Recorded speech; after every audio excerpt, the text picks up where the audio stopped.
Bueno, vamos a meternos de lleno en un tema apasionante.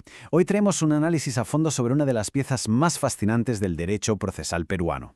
A veces tenemos la idea de que la ley es como una máquina automática, ¿verdad? Se comete un delito y ¡pum!, cae el castigo. Pero la realidad es que existe un choque filosófico tremendo entre la obligación de perseguir cada delito y la propia discrecionalidad del sistema. En nuestra revisión de hoy vamos a desgranar cómo funciona exactamente esta balanza y qué mecanismos reales existen para gestionar los casos cuando el castigo puro y duro quizás no es la mejor respuesta. Y claro, todo esto nos lleva a plantearnos una pregunta gigantesca, una de esas que definen por completo un sistema de justicia. ¿Es absolutamente obligatorio perseguir y castigar todos y cada uno de los delitos?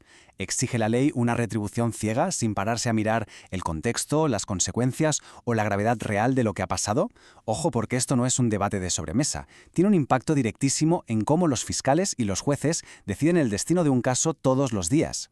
Para que no nos perdamos, vamos a seguir una hoja de ruta muy clara en este análisis. Primero, el choque entre legalidad y oportunidad. Segundo, veremos sus pros y contras. Tercero, entraremos en los criterios específicos. Cuarto, hablaremos de los acuerdos reparatorios. Y quinto, revisaremos los plazos procesales. Así que, vamos al lío. Empezamos por el primer bloque, legalidad frente a oportunidad. Aquí es donde contrastamos dos posturas supuestas, dos auténticos gigantes. Por un lado tenemos el principio de legalidad, que básicamente defiende la retribución, castigo obligatorio y sin excepciones para quien se salte la ley. Punto final. Pero en la otra esquina tenemos el principio de oportunidad, que mira más hacia la prevención. Aquí la idea es que el castigo no es el objetivo final, sino que debe tener una utilidad, una necesidad social real. Si castigar por castigar no aporta nada a la sociedad, pues toca buscar otras vías. Y para entenderlo bien, fijémonos en cómo lo define el brillante jurista Klaus Roxin. Es súper curioso porque podríamos pensar que este principio se usa cuando faltan pruebas o el caso está flojo, pero ¿qué va? Es justo al revés. Se aplica exactamente cuando la investigación demuestra que el acusado ha delinquido con una probabilidad que roza la certeza. Es decir, sabemos que lo hizo, casi al 100%, pero el sistema, aún así, permite parar el proceso bajo ciertas condiciones. Entonces, ¿qué es exactamente este principio de oportunidad en la práctica? Bueno, pues no es ni un perdón por las buenas ni un cheque en blanco. Para nada. Hablamos de una excepción autorizada y milimétricamente regulada. Permite a la Fiscalía abstenerse de continuar o directamente suspender la acción penal por motivos de política criminal. En otras palabras, rompe con esa regla general de que ante cualquier noticia criminal hay que ir a juicio sí o sí. Pasamos a la sección 2. Y aquí toca ser analíticos, porque vamos a ver los pros y los contras de este modelo. Resulta fascinante ver cómo la experta Armenta Deu organiza las ventajas. De entrada, atiende al interés social y facilita algo que es clave, que la víctima reciba su reparación rápidamente. Además, evita meter a la gente en prisión por condenas muy cortas, que muchas veces acaban siendo contraproducentes y criminógenas. En el fondo, este principio prioriza una justicia material, real, frente al mero trámite burocrático, agiliza todo el proceso y da un trato distinto a las infracciones menores. Tiene bastante lógica, la verdad. Pero, evidentemente, toda moneda tiene su cruz. La misma autora también señala desventajas importantes. La principal es ese riesgo constitucional de vulnerar la igualdad ante la ley, porque claro, la respuesta penal acaba dependiendo un poco del criterio de cada fiscal. Esto provoca una anomalía en el sistema. El fiscal asume un rol que tradicionalmente era exclusivo del juez, y al dejar la aplicación del derecho penal en manos de un poder tan discrecional, se corre el riesgo de debilitar tanto la seguridad jurídica como el propio efecto disuasorio de las penas. Entramos ya en la tercera sección, los famosos criterios de oportunidad. Hay que destacar que el modelo peruano no se ha tirado a la piscina de la discrecionalidad total. Ha optado por un principio de oportunidad estrictamente reglado. El artículo 2 establece un catálogo cerrado y superespecífico de excepciones. No vale cualquier excusa. Y aquí hay un detalle absolutamente vital. Nada de esto avanza sin el consentimiento explícito del acusado. Si no hay consentimiento, no hay trato y el proceso penal sigue su curso normal y corriente. Vale, pues este catálogo cerrado se divide básicamente en dos grandes rutas para los fiscales. La primera es evaluar si hay una falta de necesidad de la pena, que es lo que en derecho se conoce como pena natural. Y la segunda es evaluar la falta de merecimiento de la pena, donde entran los llamados delitos de bagatela y los casos de mínima culpabilidad. El concepto de pena natural es francamente interesantísimo. Se aplica cuando el propio autor del delito ha sufrido unas consecuencias tan brutales y directas a raíz de su propio acto ilícito que añadirle un castigo del Estado resulta completamente innecesario.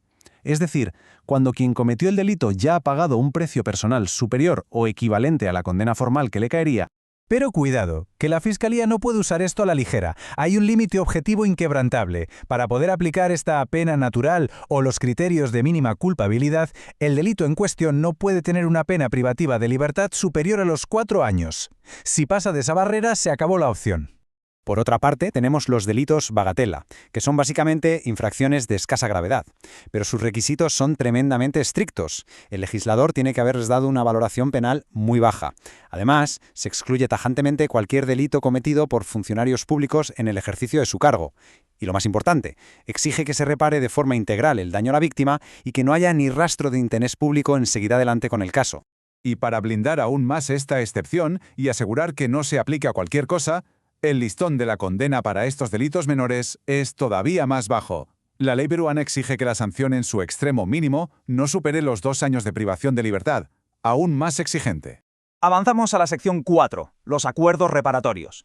Aquí la clave es saber exactamente qué delitos pueden entrar en un acuerdo reparatorio y cuáles se quedan fuera. La norma es clarísima. Identifica de manera taxativa 13 delitos dolosos concretos y absolutamente todos los delitos culposos. Por el contrario, la puerta está cerradísima para los delitos que afecten a una gran cantidad de víctimas, los que vengan acompañados de delitos más graves o los que toquen bienes jurídicos que sencillamente son intocables. El procedimiento para forjar uno de estos acuerdos es bastante directo. Lo puede iniciar el propio fiscal de oficio o pedirlo cualquiera de las partes. Luego es obligatorio celebrar una audiencia donde se sienten la víctima y el acusado. Y finalmente es el fiscal quien tiene que evaluar si los términos del acuerdo son razonables. Si todo cuadra, emite la disposición de abstención y se archiva. Llegamos a la última parte, la sección 5, los plazos procesales. ¿En qué momento se puede activar todo esto? El escenario natural, desde luego, son las diligencias preliminares, al principio del todo. Pero también es posible aplicarlo durante la investigación preparatoria formalizada.